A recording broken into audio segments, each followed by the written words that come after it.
तो fake document से दूर रहें, और जो भी बोलता है कि 100% शॉर्ट आपको वीजा मिलेगा तो उनसे भी दूर रहें, क्योंकि वो सिर्फ आपके पैसे की बर्बादी है। वाहिगुरु जी का खालसा, वाहिगुरु जी की फतेह। Welcome back to mister Singh channel. So good news ये है कि ऑस्ट्रेलियन गवर्नमेंट ने ऑलरेडी मेंशन कर दिया है कि ईस्टर के दौरान हम इंडियन टूरिस्ट वीजा अप्लाई कर सकते हैं। बहुत ही जल्दी वो अपनी जो है डेट मेंशन करने वाले हैं, बट उन्होंने पर्टिकुलर नहीं बताया कि कब से शुरू करने वाले हैं। ईस्टर के दौरान या ईस्टर के बाद वो बहुत ही जल्दी अपना टूरिस्ट वीजा स्टार्ट करने वाले हैं। तो अगर आपकी प्रोफाइल अच्छी है तो आप अपने डॉक्यूमेंट्स रेडी करके, आपको जो मैं इस वीडियो के अंदर मेंशन करने वाला हूँ, पूरे डॉक्यूमेंट्स रेडी कीजिए एंड अपना टूरिस्ट वीजा अप्लाई कर सकते हैं। और ऑस्ट्रेलिया स्टिकर वीजा भी प्रोवाइड करता है और ई वीजा भी प्रोवाइड करता है। आइए चलते हैं, वीडियो को शुरू करते हैं। शुरू करने से पहले मैं बता दूं कि मेरा नाम सरबजोत सिंह है। मैं 6 साल से ही ट्रैवल के बारे में वीडियोस बनाता हूं और मेरा खुद का एक्सपीरियंस मैं इस चैनल के ऊपर मैं शेयर करता हूं, जैसे कि टूरिस्ट वीजा हो गया, वर्किंग वीजा हो गया और स्टडी वीजा के बारे में इंफॉर्मेशन प्रोवाइड करता हूं, ताकि आपको किसी की हेल्प लेने की जरूरत ना पड़े। आप घर बैठकर अपना टूरिस्ट वीजा भी अप्लाई कर पाएं और स्टडी वीजा भी अप्लाई कर पाएं। तो आइए वीडियो शुरू करते हैं। सबसे पहले सभी को मालूम है कि आपके पास पासपोर्ट होना बहुत जरूरी है। Two recently passport size photo होना बहुत जरूरी है, पुरानी ना हो, रिसेंटली आपकी पासपोर्ट साइज फोटो होना बहुत जरूरी है। थर्ड, सभी को मालूम है कि अगर आप जॉब करते हो ऑस्ट्रेलिया टूरिस्ट के वीजा के अंदर, अगर आप 10-15 हजार मंथली इनकम कमाते हो तो आप टूरिस्ट वीजा मत अप्लाई कीजिए, नहीं मिलेगा आपको। अगर आपकी सैलरी 35 से 40 हजार, 45 हजार, एक अच्छी एमएनसी कंपनी के अंदर जॉब कर रहे हो तो आप डेफिनेटली टूरिस्ट वीजा अप्लाई कर सकते हैं ऑस्ट्रेलिया का। लिटिल बिट अगर आपके पास ट्रैवल हिस्ट्री भी है तो भी आप अप्लाई कर सकते हैं, क्योंकि एक आपकी एक अच्छी पहचान है, एक अच्छे लेवल के ऊपर आप जॉब कर रहे हो, राइट। सो जॉब के अंदर बात करते हैं, आपके पास एनओसी लेटर होना बहुत जरूरी है, नो ऑब्जेक्शन सर्टिफिकेट लेटर, और इसके अंदर लिखा होना चाहिए कि आपके पास 10 दिन के डेज ऑफ है एंड आफ्टर 10 डेज आप अपनी जॉब को कंटिन्यू करोगे, राइट। सो आपका एक पर्पस जो क्लियर हो गया, आपकी जॉब की तरफ से, आपके एम्प्लॉयर की तरफ से एक लेटर लिख दिया गया कि हाँ, उसकी गारंटी है कि हाँ 10 दिन के लिए वो जा रहा है और उसके बाद वो आकर अपनी कंपनी को ज्वाइन करेगा।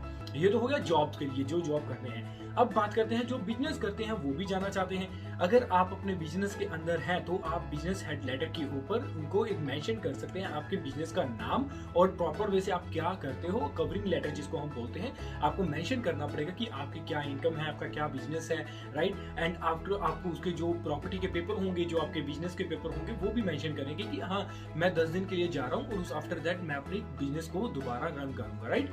सो ये हो गया जॉब और बिजनेसमैन के लिए। अगर आप जॉब करते हो तो आपके पास आईटीआर होना बहुत जरूरी है, 3 साल की मिनिमम आईटीआर होना बहुत जरूरी है। 4 लाख, 4.5 लाख, 5 लाख तक भी चल जाएगी, कोई दिक्कत नहीं होती।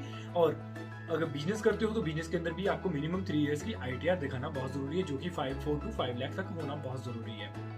देन बैंक बैलेंस बहुत ही जरूरी है। बैंक बैलेंस के बारे में आपको कोई भी अच्छी तरह से इंफॉर्मेशन नहीं प्रोवाइड करता। बैंक बैलेंस मेंटेन किया होना चाहिए आपके पास, जैसे कि मैं हमेशा अपनी वीडियोस के अंदर बताता हूं कि मैंने कैसे मेंटेन किया था और आप कैसे मेंटेन कर सकते हो, राइट। तो मेंटेन करने के लिए आपको मिनिमम, देखिए जो भी सैलरी आपकी अकाउंट के अंदर आती है तो आपके पास एटीएम होगा। एटीएम से आप अपना जितना भी खाना पीने का खर्चा, तेल, एक्सपेंसेस, जितने भी एक्सपेंसेस होते हैं वो अपने एटीएम से कीजिए, क्योंकि एक स्टेटमेंट आपकी अच्छी प्रॉपर वे से स्टेटमेंट बनेगी, राइट। एंड उसके बाद आपकी जितनी सैलरी आ रही है, अगर आपको 45 हजार सैलरी आ रही है तो 15 हजार अगर आप खर्चा कर रहे हो तो आपकी जो पेंडिंग जो है वो आपकी सेविंग होनी चाहिए, राइट। और एक्स्ट्रा इनकम, जैसे मान लीजिए कोई आप शो कर सकते हो, आपके कोई रेंटल एग्रीमेंट अगर आपके पास है, कोई रेंट से प्रॉफिट जो पैसा आ रहा है, या आपके कोई कोई एफडी है आपके पास, एफडी की आप पेपर लगाएं साथ में।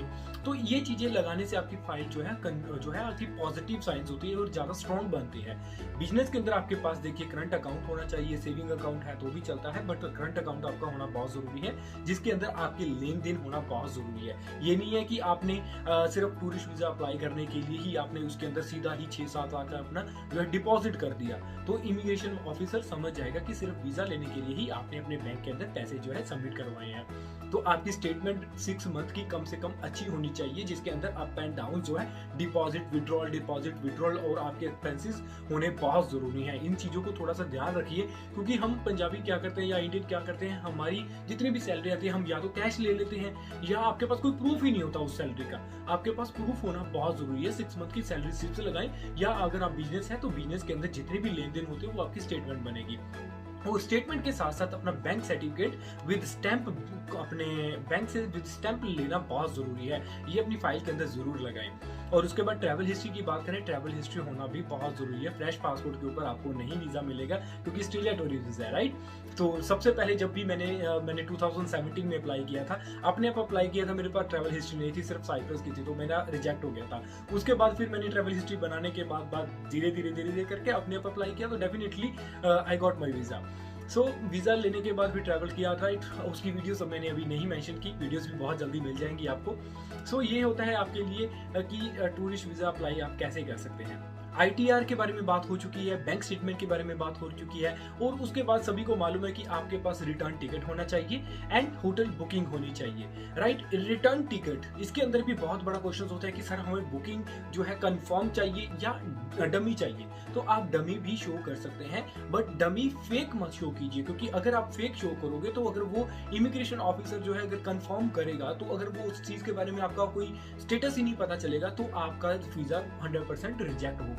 और फेक डॉक्यूमेंट्स बिल्कुल भी मत लगाएं, क्योंकि ये ऑस्ट्रेलिया का टूरिस्ट वीजा है, ना कि किसी ऐसे एरी गैरी छोटी कंट्री का टूरिस्ट वीजा है। तो फेक डॉक्यूमेंट से दूर रहें, और जो भी बोलता है कि 100% शॉर्ट आपको वीजा मिलेगा, तो उनसे भी दूर रहें, क्योंकि वो सिर्फ आपके पैसे की बर्बादी है। अगर आपकी प्रोफाइल अच्छी है तो डेफिनेटली आप घर बैठकर भी अपना ऑस्ट्रेलिया का ई वीजा अप्लाई कर सकते हैं, राइट। अब चलते हैं आपकी आइटनरी के बारे में। आइटनरी के बारे में देखिए, 10 दिन का प्लान बना रहे हो, आपको पता होना चाहिए कि मेरे पहले 2 दिन मैंने कहाँ पर जाना है। एक सेकंड की आपको इन्फॉर्मेशन नहीं प्रोवाइड करनी।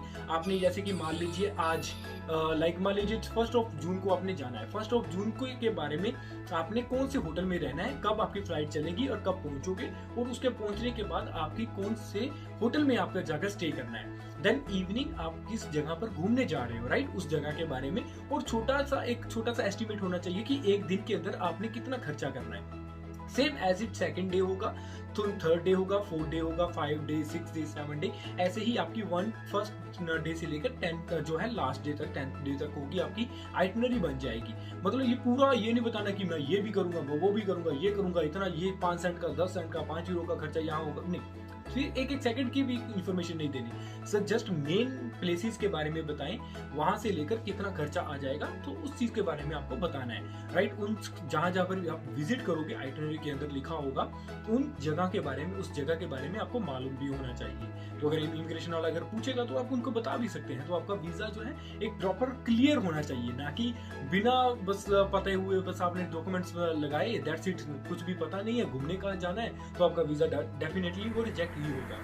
सो आई होप इतनी इन्फॉर्मेशन जो है आपको अच्छी लगी होगी।